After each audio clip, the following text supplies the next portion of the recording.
Saudi अरब में नमाज के दौरान लाउडस्पीकर पर रोक, मस्जिदों के अंदर दावत नहीं होगी, यह भी सऊदी सरकार ने कहा है।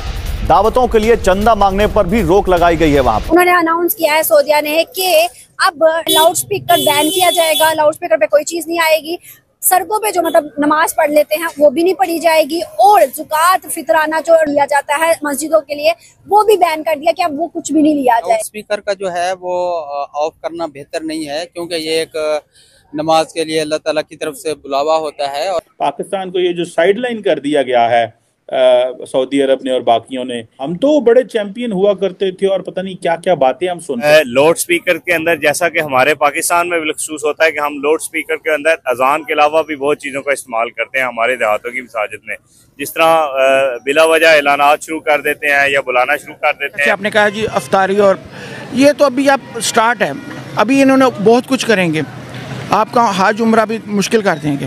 अच्छा, ये तो आप अभी आप अफ्तारी की बात कर रही हैं, आने वाले वक्त में ये आपका हज उम्रा भी पेचीदा कर देंगे। इस तरफ फ़लस्तीन को देखें और इसको देखें तो ये वहाँ पे डिफरेंट चीज़ें हो रही हैं जो इस्लाम में मना भी हैं। बड़ी वजूहत ये है कि उनके रिलेशन इस्लामी ममालिक से कम और जो है गैर मुस्लिम से ज़्यादा मान चुके हैं।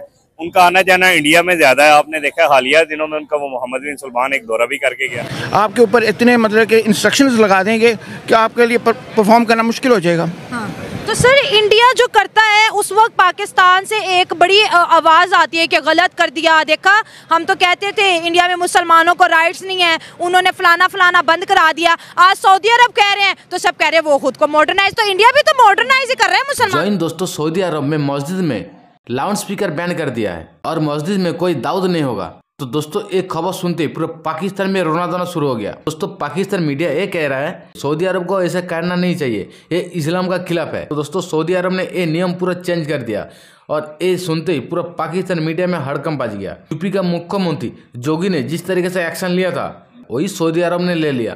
दोस्तों, सऊदी अरब का मस्जिद में साउंड के लिए बहुत प्रॉब्लम हो रहा था, साउंड का कोई लिमिट नहीं था, इसीलिए सऊदी अरब ने कह दिया जो लाउड स्पीकर बिल्कुल बैन है। तो इस बात के लेकर पाकिस्तान मीडिया रो रहा है। दोस्तों, सऊदी अरब ही पहला देश है जो इस्लाम फॉलो करता है पाकिस्तानियों। खबर मिलती है बांग्लादेश, पाकिस्तान, तुर्की को बहुत बड़ा झटका लग गया। सबसे ज्यादा तो पाकिस्तान को झटका लगा। पाकिस्तान मीडिया ये कह रहा जो सऊदी अरब को इस्लाम के बारे में कुछ पता ही नहीं है। जो दुनिया में एक ही मुस्लिम कंट्री है वो है पाकिस्तान, इस्लाम के बारे में सब कुछ पता है, लेकिन उस टाइम पाकिस्तान पैदा भी नहीं हुआ था। तो दोस्तों, चलिए देखते हैं पाक मीडिया का रोना धोना। उन्होंने अनाउंस किया है सऊदिया ने कि अब रमजान में लाउड स्पीकर बैन किया जाएगा, लाउड स्पीकर पे कोई चीज नहीं आएगी, सड़कों पे जो मतलब नमाज पढ़ लेते हैं वो भी नहीं पढ़ी जाएगी, और ज़कात फितराना जो रमजान में लिया जाता है मस्जिदों के लिए वो भी बैन कर दिया कि अब वो कुछ भी नहीं लिया जाएगा। क्या सही किया उन्होंने, क्या गलत किया? नहीं भाई, इसमें दो चीजें हैं। एक तो चीज मैं सबसे पहले ये कहूंगा कि लाउड स्पीकर के अंदर जैसा कि हमारे पाकिस्तान में महसूस होता है कि हम लाउड स्पीकर के अंदर अजान के अलावा भी बहुत चीज़ों का इस्तेमाल करते हैं हमारे देहातों की मसाजिद में, जिस तरह बिला वजह ऐलानात शुरू कर देते हैं या बुलाना शुरू कर देते हैं या मुख्तलिफ रीड्स के अंदर कहते हैं, वो तो बिल्कुल गलत है, उसको तो बंद होना चाहिए। अजान का मस्जिद के अंदर सबसे मुकद्दम और सबसे मुकद्दस चीज़ अजान है, और अजान तो होनी चाहिए लाउड स्पीकर के अंदर ही होनी चाहिए ताकि लोगों तक अल्लाह का पैगाम पहुंचे। कोई आए ना आए उसकी मर्जी है, ये तो सबसे पहले है।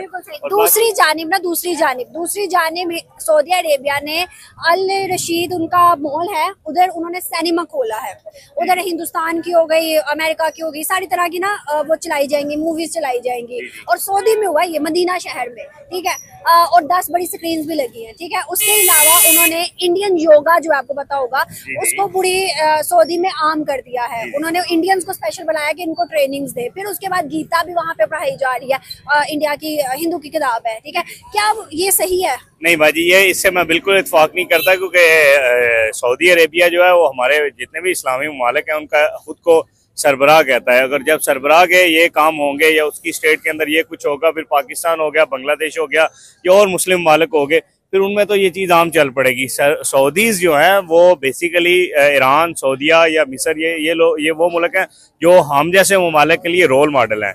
अगर उनमें ये चीजें हैं तो ये तो मैं समझता हूँ काबिल मजम्मत है हमारे हम सब के लिए। क्या वजूहात है इस्लाम की चीजों को वो बैन कर रहे हैं, इन चीजों को और हिसाब से लेके चल रहे हैं, और फेस्टिवल भी इवन के दुबई के अंदर एक सबसे बड़ा लार्जेस्ट मंदिर बना था। क्या वजूहात है कि हिंदुओं के या इंडियंस के या फिर यूरोप के वो सारे इस तरह के कल्चर को अडॉप्ट कर रहे हैं? जी बाजी, ये इसकी सबसे बड़ी वजूहत ये है कि उनके रिलेशन इस्लामी ममालिक से कम और जो है गैर मुस्लिम से ज्यादा मान चुके हैं।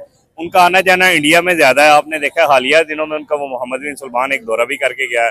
उसके अलावा उनका आना जाना जो है यूरोपीय ममालिक के साथ ज्यादा है। उनके लेन देन, उनके बच्चे, उनका खाना पीना, उनके टूरिस्ट सारा वो उधर ही करते हैं। तो जाहिर बात है जब वो बंदे का किसी के साथ लेन देन मेल जोल उनके साथ होगा तो फिर वो उन्हीं का कल्चर अडॉप्ट करेगा। क्या आपको नहीं लगता कि उन्होंने सहूलियात दी हैं मुसलमानों को तभी वो उनकी तरफ जा रहे हैं? मेरी बहन, असल में ऐसा मसला नहीं है। ये तो हमारी स्टेट को समझना चाहिए ना, अवाम को समझना चाहिए। हम अपना इंतखाब ठीक करें ना। हमारी आदत मांगने वाली तो हमारे अंदर है ना, उनके अंदर तो नहीं है। ये है कि ये चीजें मैं आपकी मानता हूँ कि उन्होंने हमसे मुंह मोड़ा है और वो पंजाबी में साढ़े कहते ने ना ऊँठा लेने नाल यारी लाई तो बूहे उच्चे रखने पैंदे ने। इन्हां नूं ऊँठा लेने नाल यारी पसंद आई है तो इन्होंने सारा कल्चर अडॉप्ट कर लिया। ये बड़ी अफसोसनाक गल है। ये बहुत अफसोसनाक बात है। आपको नहीं लगता कि आने वाले टाइम में जिस तरह से ऑयल की ज्यादा से ज्यादा जो है लेन देन वो इंडिया के साथ है, दुबई सऊदीया की, और इंडिया की ज्यादा प्रोडक्ट सऊदी में जाती है, दुबई में जाती है और वो सब में जाती हैं, लेकिन वहाँ ज्यादा जा रही हैं। क्या आपको नहीं लगता कि आने वाले टाइम में पाकिस्तान के लिए कोई बुरा इम्पैक्ट पड़ने वाला है इंडिया और सऊदी की यारी से? भाजी, इससे बुरा इम्पैक्ट क्या होगा कि उनका वो सऊदी शाह फरमान है जो है मोहम्मद बिन सलमान है, वो आया, उसका दौरा इंडिया को हुआ है, पाकिस्तान वो नहीं आया। यही देखे ना, इससे बुरा इम्पैक्ट तो कुछ नहीं हो सकता। जाएंगे तो आपको सऊदीया में ना तो कोई सलमा नजर आएगा, ना ओपनली फीमेल्स कोई ड्राइव वगैरह कर सकती थी जी। अब वो ओपन माइंड पे आ रहे हैं। ठीक हो गया। जो ओपन माइंड है ना वो इस्लाम के खिलाफ है। अच्छा, ओपन माइंड होना इस्लाम की खिलाफ वर्जी है, खुली खुली, बिल्कुल खुली खुली। अच्छा, फिर उसके बाद अगर आप देखें, जैसे आपने कहा जी अफ्तारी, और ये तो अभी आप स्टार्ट है, अभी इन्होंने बहुत कुछ करेंगे। आपका हज उम्रा भी मुश्किल कर देंगे। अच्छा, ये तो आप अभी आप अफ्तारी की बात कर रही हैं, आने वाले वक्त में ये आपका हज उम्रा भी पचीदा कर देंगे। आपके ऊपर इतने मतलब के इंस्ट्रक्शंस लगा देंगे कि आपके लिए परफॉर्म करना मुश्किल हो जाएगा। हाँ। तो सर, इंडिया जो करता है उस वक्त पाकिस्तान से एक बड़ी आवाज़ आती है कि गलत कर दिया। देखा, हम तो कहते थे इंडिया में मुसलमानों को राइट्स नहीं है, उन्होंने फलाना फलाना बंद करा दिया। आज सऊदी अरब कह रहे हैं तो सब कह रहे हैं वो खुद को मॉडर्नाइज, तो इंडिया भी तो मॉडर्नाइज ही कर रहे हैं मुसलमानों को। इंडिया के साथ जो हमारा है ना वो जन्म से है, उनके साथ हमारी लागतबाजी आज से नहीं, शुरू दिन से है, और जन्म जन्म का साथ है, जन्म जन्म का साथ भी है और जन्म जन्म का दुश्मनी भी है। हाँ, लेकिन वो कोई लॉजिक नहीं है उस दुश्मनी में। देखिए, दुश्मनी में लॉजिक है ना। पाकिस्तान बना किस लिए था? दो कौमी नजरिए के ऊपर बना था। ये तो नहीं था कि वो जी हिंदू हैं तो वो अलग हो, जी हम मुसलमान हैं तो हम अलग हो, नहीं। उनका दो कौमी नजरिया भी तो यही था कि वो हिंदू हैं, हम मुसलमान हैं, उनके हीरो, उनकी आइडियोलॉजी अलग है, हमारी अलग है। लेकिन जब पार्टीशन होगी तो टू नेशन थ्योरी समझ ही नहीं है, हिंदू उधर भी, इधर भी मुसलमान, इधर भी उधर भी। बिल्कुल ऐसे ही है। मगर जो यहाँ पे हिंदू है उसको क्या वो आज़ादी नहीं है जो मुसलमान